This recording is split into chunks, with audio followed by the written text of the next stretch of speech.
어제 우리 시장은 SK텔레콤 해킹 사고 완전히 이게 주시장 전반에 가장 큰 흐름이었다 이렇게 봐야 될 것 같습니다. 이 왼쪽에 표 보면은요 보안주 관련된 종목들 주가인데요. 한쌍, 모니터랩 상한가 가까이. 한쌍은 상한가였고 모니터랩, SGA, 인스피언 20% 이상, 센즈랩, 드림시큐리티, 아톤, 한국정보인중, 파수 이런 회사들 주가가 두 자릿수 이상 이렇게 급등을 하는 그런 모습들을 좀 보였습니다. SK텔레콤 같은 경우만 보더라도 제가 따로 표를 준비하지 않았습니다. 6.7% 급락을 했는데요. 어제 SK텔레콤 주가의 급락의 배경에는 기관과 외국인이 합쳐서 1,000억 넘게 물량을 던졌던 주식을 팔았던 게 가장 크다 볼 수가 있겠습니다. 근데 참 이런 상황에서 이렇게 어떤 특정 기업에 어떤 돌발 악재가 발생했을 때, 그래서 주가가 떨어졌을 때, 특히 외국인이나 기관이 대거 매도를 할 때 개인들이 항상 많이 사죠. 어제도 개인들이 기관과 외인이 던진 물량 거의 대부분 다 1,000억 넘게 이렇게 받으면서 저가 매수에 어떤 나서는 모습을 보였습니다. 이게 우리만 그런 게 아니라 미국 시장에서도 우리 한국 투자자들 서학개미라고 보통 얘기를 하죠. 특정 종목 주가가 급락을 했을 때 이렇게 대규모로 저가 매수에 나서는 사례가 특히 작년부터 제가 유난히 좀 많이 보이는 것 같습니다. 작년에 여러분들 기억하실 나이키도 그랬고요. 스타벅스 그랬고요.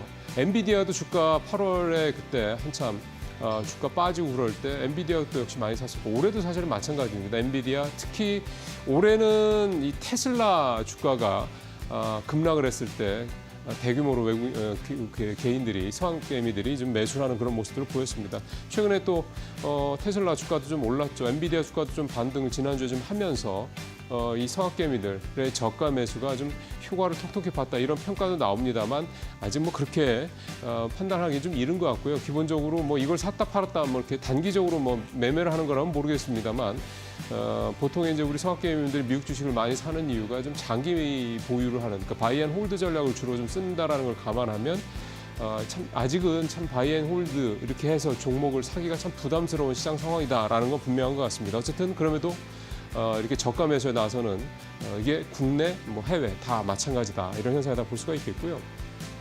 SK텔레콤 7% 가까이 급락하는 상황에서 이제 이 말씀드린 유심 보안주들 급등을 했고 또 KT 1.7%. 어제는 보니까 LG U+ 지조가 더 상승폭이 컸습니다. 실제로 요즘에 SK텔레콤 가입자 중에서 이제 KT나 LG U+를 옮기는 분들이 많은데 KT보다는 LG U+로 옮기는 분들이 좀 더 많더군요. 이게 서비스, 그러니까 이를테면 이런저런 부가 서비스나 이런 것들이 LG U+가 아무래도 제 세 번째 회사다 보니까 조금 더 KT보다는 좀 더 매력적인 서비스들을 좀 제시를 하고 있기 때문이라는 생각이 좀 들고요.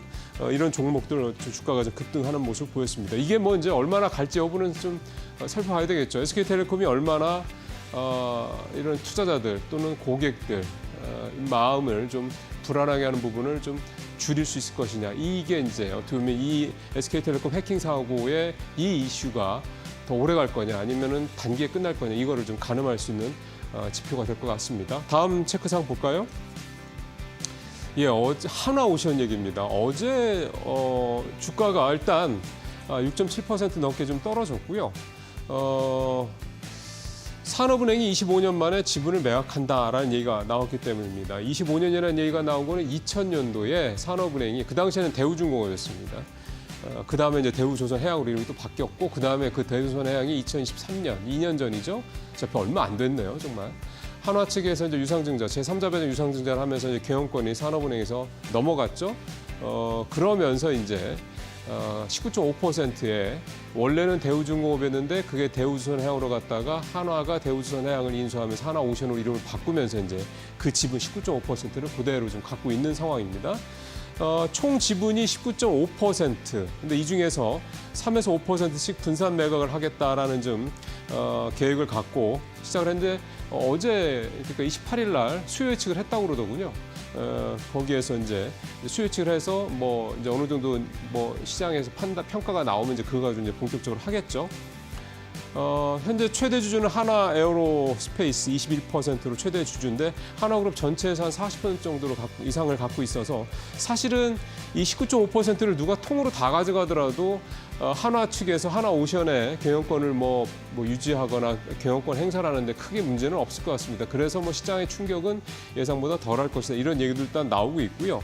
어쨌든 지금 보죠. 하나 에어로스페이스 23%군요. 23%, 시스템이 11%, 엠팩트 파트너스 9% 등등 이렇게 해서 한화 주들을 갖고 있고요. 소액 주주들이 34% 이렇게 좀 갖고 있습니다. 어제 주가가 이렇게 떨어졌고 시간의 거래소도 더 떨어졌는데 글쎄요. 오늘 어떻게 좀 주가가 나올까요? 일단 사실은 하나오션의 주가가 상당히 좀 높죠. 올 들어서만 해도 뭐 2배 가까이 주가가 좀 급등을 하기도 했고 중요한 거는 이제 하나오션이 이제 이 현재의 밸류에이션이라는 게 이런 어떤 돌발 악재가 터졌을 때 과연 뭐 이렇게 많이 떨어지지 않을 정도의 그런 밸류에이션이냐. 만약 지금 굉장히 밸류에이션이 적정 가치에 비해서 과하게 높다 그러면 이런 돌발 악재 터졌을 때 주가가 한 20-30% 훅 빠질 수 있죠. 근데 지난번에 이제 한화 에어로스페이스 유상증자 때 우리가 한번 봤던 것처럼 펀더멘탈도 그렇고 향후 성장성에 대한 것도 그렇고 밸류가 좀 높다라고 평가가 나오더라도 그런 부분들에 대한 게 좀 명확하다. 그런 것에 대한 기대감이 높다 그러면 유상증자라는 이런 그것도 3조가 넘는 유상증자 물론 그 이후에 좀 줄이긴 했습니다만 또 시장이 주가가 잘 버티고 지금 다시 그때보다 더 올라갔지 않습니까? 뭐 이런 상황이 또 하나오션에서도 다시 한번 재현될 수도 있겠죠. 근데 사실 그거는 뭐 뚜껑을 열어봐야지 아는 거니까 오늘 주가 이번 주에 하나오션의 주가 상당히 좀 중요하게 좀 봐야 될 것 같습니다. 마지막 체크상 가보죠. HD현대 얘기를 좀 준비를 했습니다. 이 표를 먼저 보시는 게 왜 제가 이 얘기를 하는지 이해를 하시기 좋을 것 같습니다. HD현대는 지주사죠. 마이너스 2%. 그다음에 올 들어서 나머지 HD현대 계열사들 주가 보십시오. HD현대 중공업 38%, 에너지솔루션 43%, 미포도 24% 등등등 뭐 다 두 자릿수 이상입니다. 30%, 40% 이런 상승 종목들도 있고요. 근데 HD현대는 마이너스 2.2%. 이제 이 이유가 지주사 할인 문제 때문이라고 이제 해석을 좀 해볼 수가 있겠습니다. 이게 무슨 얘기냐면 이게 물적 분할, 인적 분할, 하여간 기업 분할들을 계속 많이 하고 있죠. 대표적인 회사 중에 하나가 HD현대입니다. 몇 년 전부터 계속해서 갖고 있던 회사들 하나씩 쪼개서 상장을 시키고 있습니다. 그러다 보니까 결국 이제 그게 한 몸이었던 게 계속 몸에서 이제 쪼개져 나가는 거지 않습니까? 그러니까 내 한 몸의 가치가 원래 100이라고 그러면 그 중에서 30짜리 가치를 갖고 있는 뭐 예를 들어 어떤 하나 회사 계열사 하나를 쪼개서 상장을 시키면 내 본질 가치는 30%가 줄어드는 거죠. 그 70%가 돼야 되는 건데 그게 여러 번 반복이 되면 남아 있는 게 30%라고 해도 실제로 시장에서 30% 가치를 안 쳐준다는 얘기가 되는 겁니다. 중복 할인이 이제 벌어지는 상황이 되다 보는 건데. 지금 이제 HD현대 순자산 가치 대비 할인율이 69.5%. 그러니까 갖고 있는 자산에 비해서 할인율이 무려 70%나 된다는 얘기니까 100을 갖고 있는데 시장에서는 HD현대의 가치를 30%밖에 안 본다는 얘기입니다. 그 이유가 좀 전에 말씀드렸던 지속적인 계열사들의 이 상장, 이 문제라고 볼 수가 있겠는데요. 이렇게 된다면 사실은 웬만하면 이렇게 좋은 계열사들을 많이 갖고 있으면 HD현대 지주사의 주가가 굉장히 좀 올라가야 되는데 못 올라가고 있다.